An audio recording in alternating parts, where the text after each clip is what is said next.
Hey mamas, I'm Brooke Miller, registered dietitian, certified lactation counselor, and a mama who has helped hundreds of moms feel like themselves again after baby, boost their energy, mood, metabolism, and even milk supply.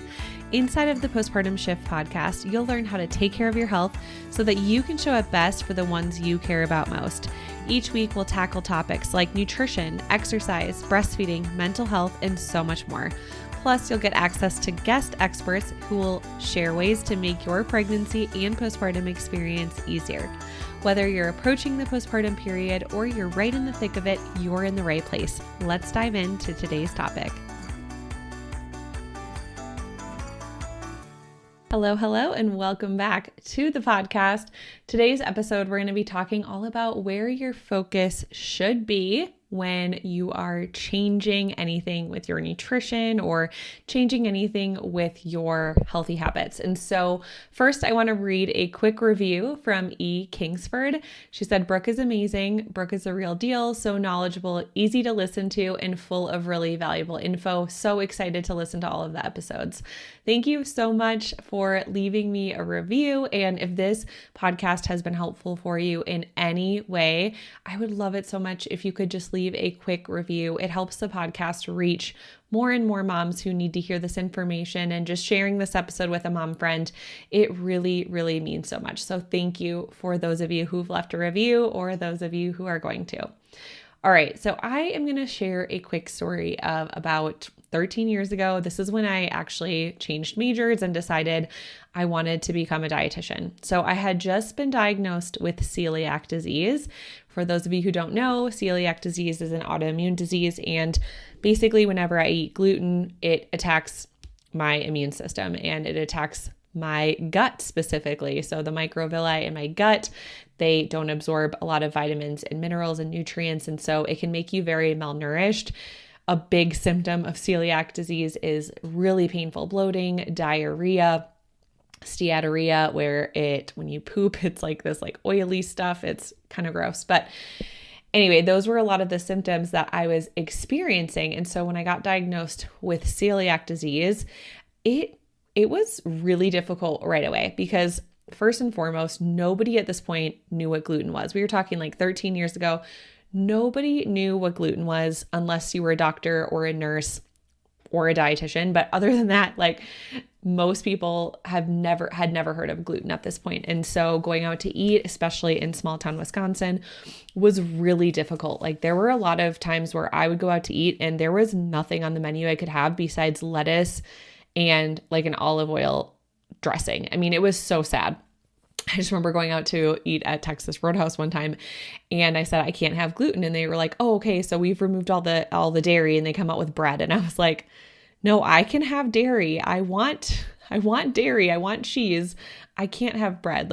So people were very confused. And so when I was diagnosed at this point, the biggest mistake that I made was I was focusing all of my attention on what I couldn't have.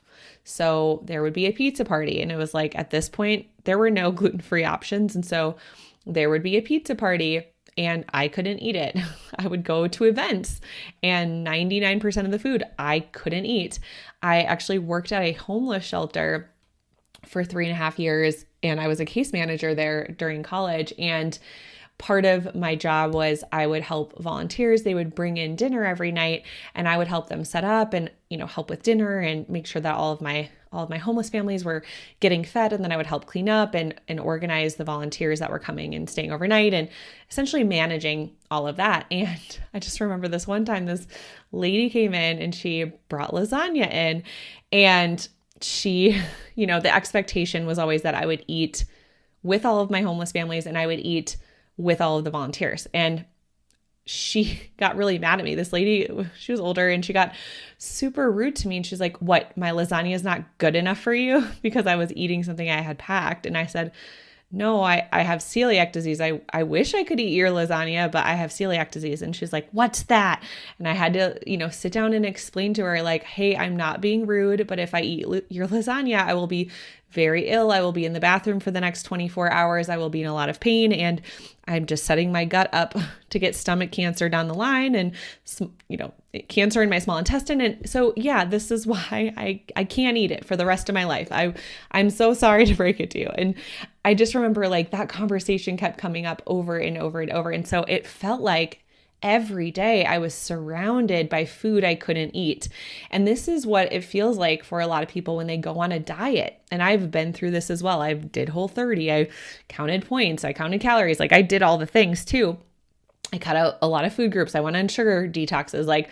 And so anytime I went on a diet, it felt like the very same feelings of, I feel like when I tell myself that I can't have dairy, it's like, I'm just surrounded by all dairy. Or when I tell myself that I'm not allowed to eat this, like all of a sudden that food just pops up everywhere. And so the biggest mistake I made with my celiac disease diagnosis was focusing all of my attention on all the foods I couldn't have, how I felt left out. And I kind of got stuck in like this victim mentality of like, this sucks. Like, why can't the world cater to me? And I mean, I'm so grateful now that restaurants, they're incredible now. I can go out to eat and pretty much get almost anything on the menu altered. And it's absolutely incredible. I'm so grateful for that.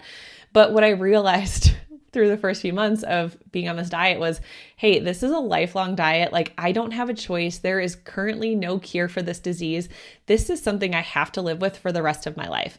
And so I have a choice right now. I can focus all of my attention on the things I can't have and poor me, and I'm not allowed to have this, and I'm missing out on this, and just stare at everybody else. Oh, they're so lucky they can eat this. Or I can focus my attention on the things that I enjoy that I can have. And so I made a list of all the foods that were just naturally gluten-free that I liked, that I enjoyed, that I ate on a daily basis.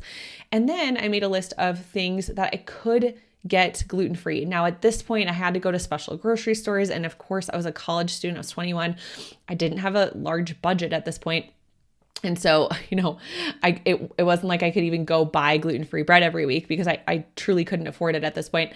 But I made a list of all the things that were naturally gluten-free that I liked. And I made a list of things that I could buy, gluten-free. And if they were really expensive, then it was, one of those things that maybe I wasn't buying every single week, but I was buying a few times a month. And truly, when I would go home on the weekends, like my parents would stack me with like all these, gluten-free products. It was great.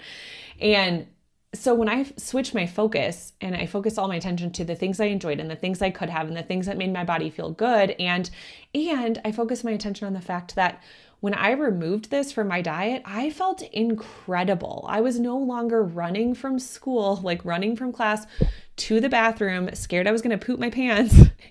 And I was no longer crying on the couch in pain because the bloating felt like I was getting stabbed. Like I no longer felt this pain. And so I felt really good. And so I focused my attention to, oh my gosh, I'm so glad I don't have to live with these symptoms anymore.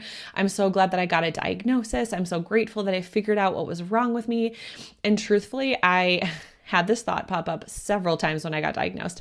And I remember being like, oh my gosh, this is so amazing. I'm going to go gluten-free and I'm going to lose so much weight. I'm just going to lose all the weight. And my weight did not change at all. So just want to preface that. So if you're listening to this and you have, if you have celiac disease, or even if you have something like Hashimoto's and like you have removed gluten and you feel a lot better, like there is a time and place to remove gluten. But if you are simply just removing it for the sole purpose of like, I think it's going to help me lose those last 10 pounds, like probably not going to happen for you. But again, this is what ends up happening when we go on something restrictive is all of our focus and attention goes to, I can't have that. I need to get this out of the house. It's bad for me. I can't be trusted. And then we seemingly go to a party or an event or the grocery store and it feels like that's all we see. It's like when you're looking at buying a new car, and we just bought a new car recently, and I felt like for like the last 6 months, it was like every time I saw the car we wanted on the highway, it was like, oh my gosh, I keep seeing this car everywhere. It's like, I got to manifest it, or like it's the universe telling me that I need this car. And it's like, that car was probably on the highway just as much as it was before I looked at getting that car. But because my attention was so fixated on that when I was driving, it was like, it felt like that was all I was seeing. If you've been wanting to reach your healthiest weight and feel like yourself again postpartum without having to sacrifice your favorite foods or your milk supply, I've got a free workshop just for you. Inside of this free workshop, you'll discover how to boost energy, mood, metabolism, and even protect your milk supply. You'll learn common mistakes that moms make that actually cause exhaustion, mood swings, low milk supply, and weight loss resistance to become worse, things that moms don't even realize. And you'll learn the proven 3-step method to heal your hormones and metabolism after baby so you can go from surviving to thriving postpartum. Plus, as a free gift, you'll get my postpartum snack guide when you come hang out with us.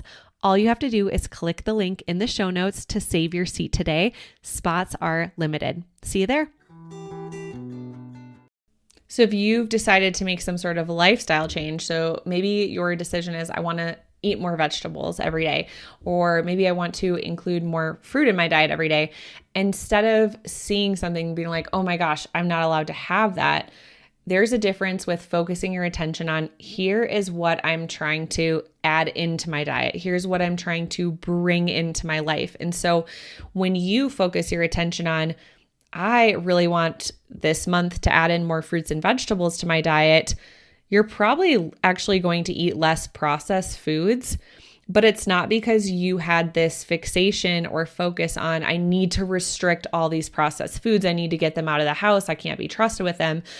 Because that mindset is going to backfire on you. The more that you tell yourself you can't have something, that's what sets you up to want it more. That sets you up for binges and cravings. And so you're actually more likely, if let's say that your goal is to eat less processed food and eat more fruits and vegetables, it's actually way better to focus your attention on, I want to add in more fruits and vegetables. So, for one of my snacks that I'm going to do this week, it's going to be veggies and hummus or veggies and guacamole. And then a different snack that I'm going to do this week is a smoothie with fruits and vegetables. And so when you're adding in nutrient dense snacks, then yes, you're less likely to, raid the pantry because you're super hungry and just kind of grabbing the first thing in sight. So it is so much better to just focus your attention to what can I add into my diet? What can I add into my life? What types of things can I increase or bring in to my life versus focusing all of your attention on the habits that you need to stop, and checking in with yourself and asking what is working well for me now? That is something that moms just never do. A lot of times we're so fixated on the negative of what's not working with my health, what's not working with my life, what don't I like about my body, and focusing your attention to what is something I'm doing really well right now and celebrating that and praising yourself and being like, I am doing a really good job. And maybe for you, it's I'm doing a really good job of getting off my screen and going to bed early, or I'm doing a really good job of drinking water, or I'm doing a really good job of going for a walk every day.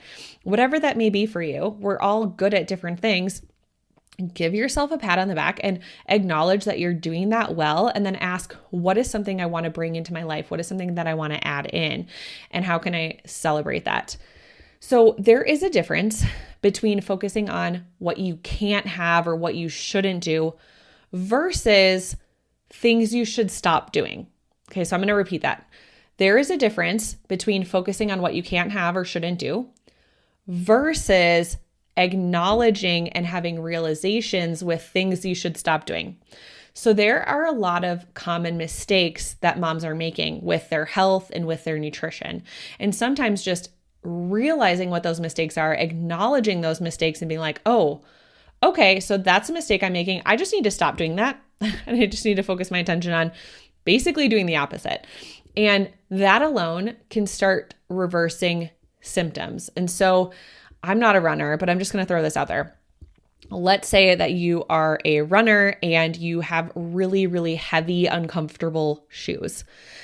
It's going to be really hard to probably run a marathon or a half marathon if you're wearing shoes that are the wrong size, shoes that are super heavy.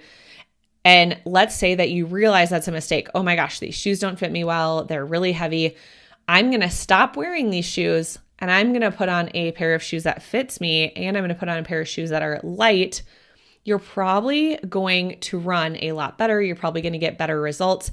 And you didn't change anything drastic. You just stopped. You had acknowledged and you stopped this simple mistake. You got shoes that fit you. And all of a sudden, it's easier to run. Now, let's say you want to hit a PR and like run even faster. Then it's going to take some more planning and probably some more strength training. And again, I'm not a runner at all, but it's probably going to take some, planning with your training and your exercise and your nutrition, right? And so it's going to take other habits to really help elevate you to that next level. But just something as simple as taking those shoes off can make a big difference. And so some common mistakes that I see moms making is, following a really restrictive, like a low fat diet, a really low calorie diet, well below your means, not paying attention to blood sugar, have no idea like what your blood sugar is even doing, getting poor sleep and choosing to go to bed late, having high stress and not managing it, not focusing your attention on it, not realizing how detrimental stress is to our hormones and our metabolism.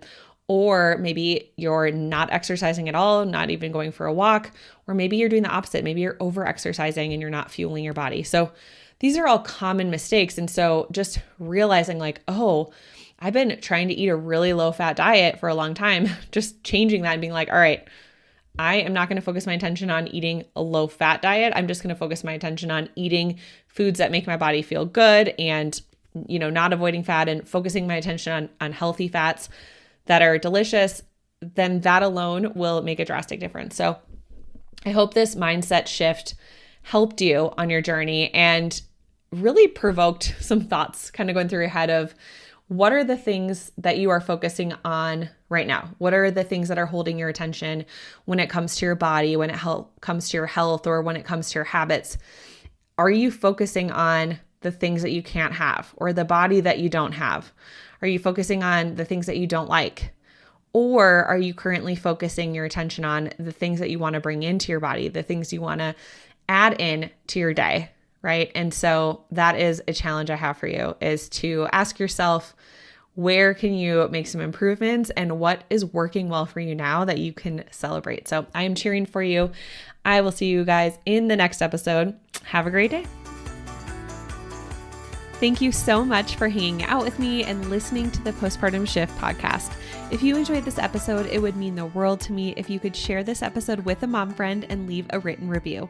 This helps the podcast reach and help even more moms. Come say hi over on Instagram at Nutrition for Mamas.